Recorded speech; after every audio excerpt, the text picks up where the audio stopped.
जय हिंद दोस्तों। आज के वीडियो में हम आपको बताने वाले हैं पाइथागोरस प्रमेय को कैसे सिद्ध करें। जबकि ये सवाल यानी पाइथागोरस प्रमेय को सिद्ध करने के लिए हमेशा हर साल हर वर्ष ये परीक्षा में पूछते रहता है।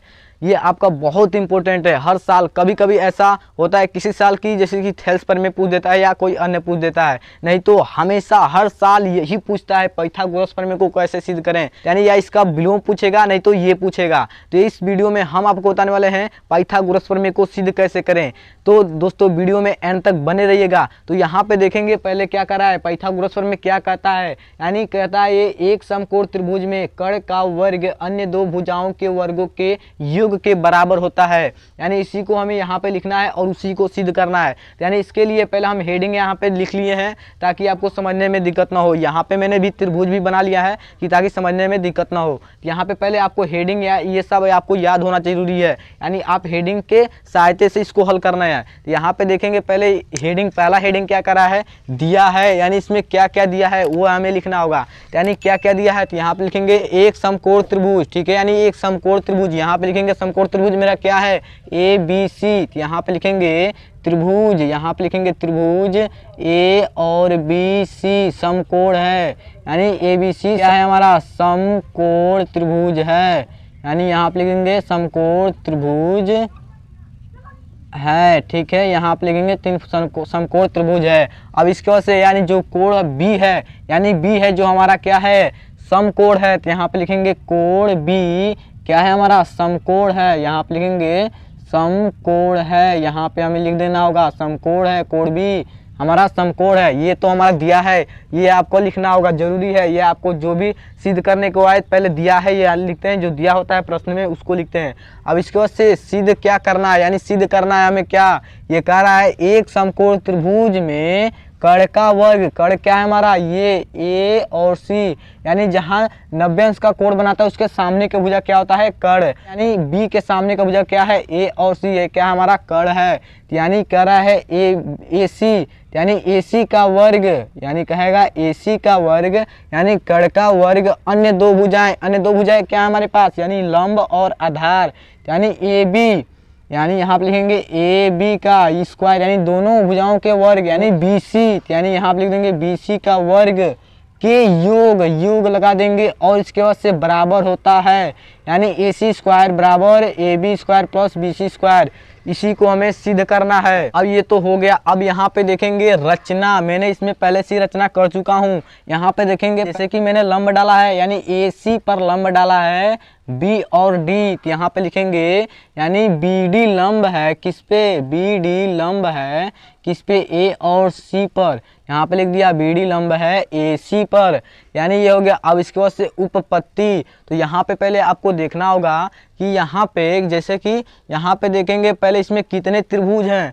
यहाँ पे आपको मिलेगा पहला ए बी सी और दूसरा मिलेगा ए बी डी और तीसरा मिलेगा बी सी डी, यानी तीन त्रिभुज इसमें हैं। तो मैंने पहले क्या लेता हूँ, पहले ए बी सी और ए डी बी ले रहा हूँ। तो यहाँ पे देखेंगे पहले हम अलग अलग बना लेते हैं। पहले ए बी सी ले रहे हैं तो पहले यहाँ पे बना लेते हैं पहले कौन सा त्रिभुज ए और बी और सी, यानी क्या हो जाएगा ए बी सी, यहाँ पे 90 अंश का कोण बनाएगा, ठीक है। और यानी एक तो ले लिया। अब दूसरा क्या लेंगे, यहाँ पे ले लेते हैं हम ए डी बी, ठीक है, यहाँ पे ले लेते हैं ए और डी, यहाँ पे बी, ठीक है, यानी यहाँ पे भी 90 अंश का कोण बनाएगा ए डी बी, ठीक है, यानी ए डी बी ले लिया मैंने। अब इसके बाद से देखेंगे यहाँ पे यानी कौन कौन सा त्रिभुज लिया, तो यहाँ पे लिखना होगा त्रिभुज ए बी सी और बराबर है, यानी दोनों त्रिभुज 90 डिग्री बराबर है, तो यानी यहाँ पे लिखेंगे त्रिभुज ए बी सी। यहाँ पे पहले लिख लेते हैं त्रिभुज ए बी सी एवं त्रिभुज ए डी बी में, ठीक है, यानी इसमें लिख लेते हैं क्या, यानी दोनों त्रिभुज बराबर हैं, कोण बी और कोण डी, यानी दोनों क्या हैं हमारे 90 अंश के हैं। तो यहाँ पे हम लिखेंगे त्रिभुज ए और बी सी है जो हमारा ए बी सी है बराबर किसके, यानी ए, यहाँ पे लिखने देते त्रिभुज ए डी बी के बराबर है, यानी 90 डिग्री, यानी दोनों कितने हैं 90 डिग्री के हैं दोनों, यहाँ पे बराबर 90 डिग्री, ठीक है। अब इसमें देखेंगे कोण ए और कोण ए दोनों में क्या है उभयनिष्ठ, यानी कॉमन। उभयनिष्ठ मतलब होता है कॉमन। यहाँ पे लिखेंगे कोण ए बराबर कोण ए, यानी दोनों क्या है हमारे उभयनिष्ठ। यहाँ पे लिख देंगे उभयनिष्ठ हैं दोनों हमारे कोण क्या हैं उभयनिष्ठ हैं, यहाँ पे हमें लिख देना होगा। इसके बाद से यहाँ पे देखेंगे यानी ये दोनों क्या है हमारे समरूप त्रिभुज हैं, यानी दोनों क्या है हमारे समरूप त्रिभुज हैं। कैसे मालूम चला, एंगल और एंगल यानी कोण कोण से हमें मालूम चल गया यानी दोनों क्या हैं हमारे समरूप त्रिभुज हैं। तो यहाँ पे हमें लिखना होगा त्रिभुज ए बी सी समरूप है किसके, समरूप है त्रिभुज ए डी बी के। किससे मालूम चला, एंगल यानी कोण कोण से हमें मालूम चला, यानी दोनों त्रिभुज क्या हैं हमारे क्या है समरूप है। जैसे कि यहाँ पे हम लिखना होगा यानी पहले हम ये ले लेते हैं, पहले हम ले लेते हैं ए बी बटा ए डी। यहाँ पे हम पहले लिख लेंगे यानी ए बी बटा, यहाँ पे पहले लेंगे ए बी बटा ए और डी, यानी पहले इस त्रिभुज को, और अनुपात मतलब क्या होता है बट्टा, यानी अनुपात ही ले रहे हैं, तो यानी ए बी बटा ए डी, यानी ए बी बटा ए और डी, और बराबर यानी बराबर होता है, तो यानी ए बी लिया, अब इसको से ए डी लिया, अब इसको से क्या लेंगे ए सी बट्टा ए बी, अब यानी इसका कर ले लेंगे ए सी बट्टा, यहाँ पे ले लेंगे ए सी बट्टा ए बी, ठीक है, यानी ए और बी, ठीक है, मैंने ले लिया यानी ए बी बट्टा ए डी, यानी ए बी पहले लिया उसके बाद से ए डी लिया, ठीक है, बट्टा उसके बाद से बराबर यानी ए सी बट्टा ए बी, ठीक है। हम इससे नीचे वाले को नहीं लेंगे, ठीक है, यानी पहले हम यानी दो ही लेंगे, पहले ए बी बट्टा ए डी और ए सी बट्टा ए बी, ठीक है, यानी इतना लिया। अब इसको से क्या कर देंगे, यहाँ पे क्रॉस मल्टीप्लाई कर देंगे, यहाँ पे ए बी में और ए बी से गुना करेंगे तो क्या हो जाएगा ए बी स्क्वायर बराबर, और इसमें गुना करेंगे तो क्या हो जाएगा ए डी गुना ए सी, ये हमें समीकरण 1 बना लेना है, यानी समीकरण 1 बन गया। अब इसके बाद से यानी ये दो मैंने त्रिभुज लिया, पहले कौन लिया ए बी सी और क्या लिया ए डी बी लिया, यानी इसमें पहले हमारा एक समीकरण बना। अब इसको से क्या लेंगे, यानी पहले लेंगे ए बी सी लेंगे और उसके बाद से क्या लेंगे बी डी सी लेंगे, ठीक है, यानी हम पहले इसको मिटा देते हैं। अब क्या लेना है हमें ए बी सी लिया, अब इसके बाद से लेंगे हमें क्या, यहाँ पे एक त्रिभुज बना लेते हैं और यहाँ पे लेंगे सी डी बी, ठीक है, यानी सी डी बी यानी बी डी सी या सी बी डी, ठीक है, यानी इसको अब लेंगे, यानी अब ये दो त्रिभुज से हल करेंगे। तो यहाँ पे पहले हम यहाँ पे एक लाइन खींच लेते हैं, यानी इसमें करना है तो यहाँ पे लिखेंगे त्रिभुज ए बी सी एवं त्रिभुज ए बी सी एवं किसमें त्रिभुज बी डी सी में, ठीक है, यानी ऐसे लिखना है। अब इसके बाद से इसमें भी हम क्या लेंगे, यानी दो भुजाएं लेंगे, यानी दोनों भुजाएं क्या लेंगे अनुपात में यानी बट्टा में, तो यानी क्या लेंगे यहाँ पे पहले देखेंगे। अब इसके बाद से यहाँ पे पहले हम ये सब जो मैंने इसमें किया उसके बाद से इसमें भी करेंगे, इसमें देखेंगे या इसमें क्या कॉमन मिलेगा हमारा कोण सी और कोण सी, यानी दोनों क्या है हमारे उभयनिष्ठ हैं, यानी दोनों हमारे क्या है कॉमन है, उभयनिष्ठ मतलब होता है कॉमन, ये दोनों हमारे क्या है कॉमन है। तो यहाँ पे हम लिख देंगे पहले कोण सी बराबर कोण सी क्या है उभयनिष्ठ, यहाँ पे लिखेंगे उभयनिष्ठ हैं, ठीक है, यहाँ पे हमें लिख देना होगा उभयनिष्ठ हैं ये दोनों।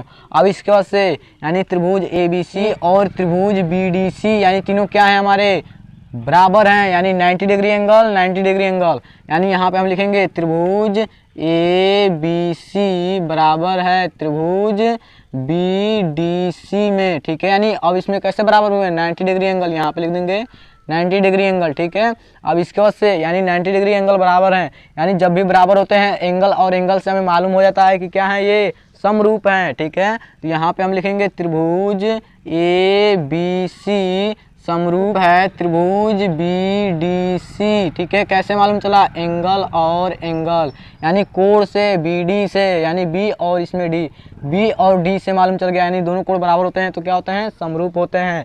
अब इसके बाद से इसमें भी हमें क्या लेना हो, दो भुजाएं लेनी होगी, यानी अनुपात में दोनों भुजाएं बराबर करनी होगी। तो पहले हम क्या लेंगे, पहले हम यहाँ पे लेंगे किसको लेंगे, पहले यहाँ पे हम देख लेते हैं, पहले लेंगे ए सी यानी इसको और इसको लेंगे, पहले यहाँ पे ले लेते हैं ए सी बट्टा बी सी, यहाँ पे बी सी यानी क्या हो जाएगा ए सी बट्टा बी सी, पहले हमें यानी कड़ को लिया, यानी दोनों में क्या लिया कड़ लिया बराबर। अब इसको से क्या लेंगे, यहाँ पे देखेंगे मैंने पहले इसमें लंब लिया था, अब क्या लेंगे आधार को लेंगे, यानी ए सी बट्टा बी सी, यानी ए सी बट्टा बी सी। अब यानी आधार को इसमें मैंने क्या लिया था पहले लंब लिया था, यानी ए सी बी सी लंब लिया था, तो इसमें क्या करेंगे आधार को लेंगे, यानी क्या है हमारा पहले यानी बी सी है, तो यानी यहाँ पे लिख देंगे बी सी बट्टा डी सी, यहाँ पे लिख देंगे डी और सी। इसमें भी क्या कर देंगे हम, क्रॉस मल्टीप्लाई कर देंगे। तो यहाँ पे बी सी और बी सी यानी बी सी का गुना करेंगे तो क्या हो जाएगा, बी सी स्क्वायर बराबर, और इसमें गुना कर देंगे तो यानी डी सी गुना ए सी।